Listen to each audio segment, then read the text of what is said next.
What is up, China people? Welcome to another video. Today's video is actually brought to you by China Matters. They approached me with a few questions that they wanted me to answer about China, my experiences in China, and I'm going to go ahead and link to their channel down below. Check it out if you like, and let's go ahead and get started. You can't really quantify how much you know about something, but I've been here for 7 years. It's been quite a journey. I know what it's like to live in northwestern China during the winter time and experience that biting cold. I know what it's like to sweat your butt off here in Sichuan.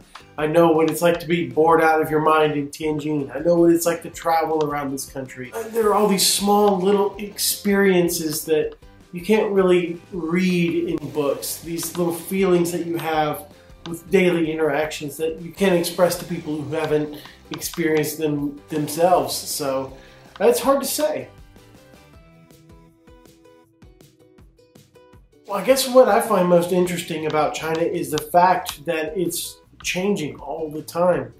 You know, it's what everyone talks about, right? China's economic miracle, China's developmental miracle, like how things have changed in China so quickly. I mean, it's easy to point to that answer, but like when you are here, it's just unbelievable the things that can happen to a single city within just a year, and imagining how the whole country can change within just, maybe 10 years. I mean, think about it, just within a generation. Like, my father remembers like Mao Zedong on TV. Like, that's just a generation. And you see old people on the street, all of them, they remember China before China was the People's Republic of China. They remember what it was like before China was actually, I mean, that is mind-blowing to me. It's mind-blowing to think of what China was like and seeing old pictures of China, old pictures, even just before like the 60s. I mean, it's unbelievable. I am living in that. I'm living in that right now, in the middle of this development, in the middle of all this change, and I'm seeing it happen all around me.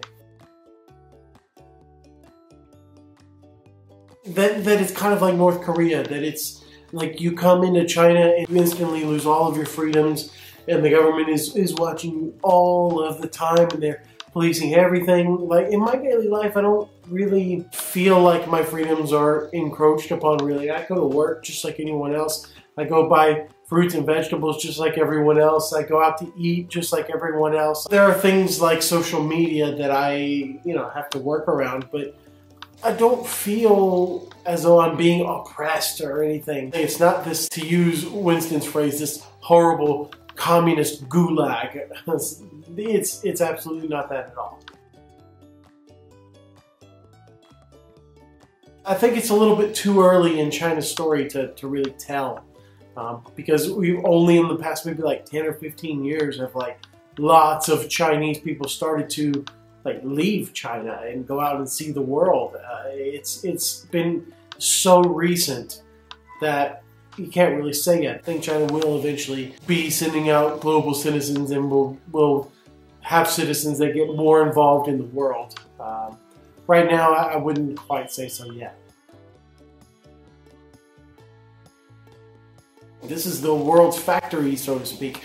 Everything in the world is basically made here. So yeah, I mean, of course, things like electric vehicles and green technology. I mean, that would be something that you could say. China's absolutely leading in that regard. As far as I know, the two sessions are, it's like a meeting of the Congress here in China, and they kind of just approve whatever party documents are coming out at the moment. It's not something I'd really like to discuss because, things are sensitive here, and politics are something I just stay away from in my life in general. So it's not really my thing. But yeah, it's just a congressional meeting. Every country has them. Every nation has procedures that need to be gone through before something becomes a law, and that's China's equivalent. Being an English teacher, I think it'd be nice if schools taught more spoken English, but I think as far as like what Chinese students actually need, when I get students at university, they're 18, 19 years old, but they act like they're 13-year-olds because they've had very, very little freedom to like mingle and interact and experiment with like love and society, and they've just been study machines. So the schools need to step back and let kids have social lives and play sports and get involved in clubs instead of just becoming a Gao study machine. That would really help the students out in the future, I think.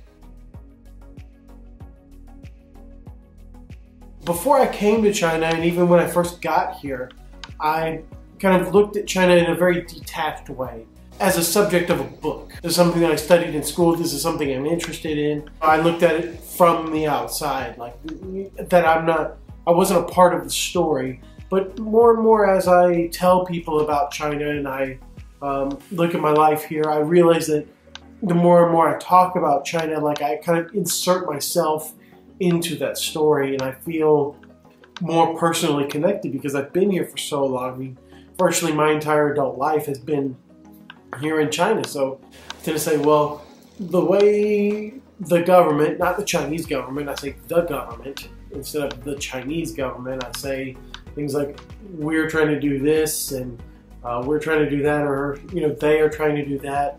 And there are different little ways in which I kind of feel like I'm attaching myself. Yeah, that's a really big change. Like, I'm no longer an outsider. I just consider myself part of the story. This is a hard question. An easy answer would be something like, I fixed the air. What I might say, and this might sound judgmental, I might fix people's attitudes towards other people, and like the lack of empathy here. I might try to change people's attitudes and just get people to treat other people better here. This is an easy question. I can answer it just right now. I would go to Xinjiang. That's the thing I've always wanted to do, but haven't gotten around to it yet. I want to go to Xinjiang. There's just something about that place. It is so wildly different from the rest of this country, and I'm very attracted by that. For me, it's a very easy answer. It's just I can live the life that I want here. I can be the person that I want to be here. Back home, I feel like I'm very constricted by like the political views of people and by the religious aspect of life and by this and this, like the culture that I come from. Here, I can just be friends with whoever I want to be friends with. I can meet whoever I want to meet, and I can have the job that I want to have and live the life that I want to live. It's just fantastic. I don't feel weighed down by anything. I don't feel constricted. I'm free to do whatever I like. So that's amazing. I heard it put this way: the 19th century was England's century, the 20th century was the USA's century, and the 21st century will be China's century. I think that is going to be true. The baton is always kind of handed off. Nobody can stay on top forever, and I think once China starts to develop more and starts to kind of sort out the problems or the bigger problems that it has, I think China will ultimately rise and become the power of the 21st century. As far as the next 10 years, I really don't know. I think it's going to overtake the US as kind of the #1 economy in the world. I don't know if I want anyone to quote me on that, but China will continue to rise, absolutely. See, I don't really like this particular question because, like, I see a lot of vloggers and bloggers talking about, oh, I love China, and if you don't like China, get out. And, people don't even like China when they're here and they complain about others. But like me, I almost don't have any feelings because, like, I don't view, it kind of goes back to what I was saying earlier, is like, I don't see myself as someone coming in from the outside anymore. I've been here for long enough that I'm here. Like, I don't think of this as even being China anymore. Like, this is just where I live. This is my home. This is my life, and that's it. I don't kind of think of this in like, I like China or I love China or I don't love China. It's like, this is just my life. If I had to say, I'd say I'm hopeful because I see my students, like I'm at a very good university. I see my students coming in and I see the ideas that they have and like just how smart they are, how incredibly bright they are at what they're doing. And I see the leaps that China has made in development, and you know, I think things are going to be good. I think things are going to be good. Maybe things have to get worse before they get better, but I think they'll get better. Well, there you go. Those are the, I believe, 13 questions that I was sent, and some of them, yeah, I hadn't really thought about them that deeply before, and I hope that, well, one, the video is not too long, but I hope you enjoyed the video. And I'll get back to you in a couple of days with a little life update, and we'll see what happens, okay? I'm happy that spring is here, summer is coming. It's gonna be good, okay? Thank you all for watching. See you all next time.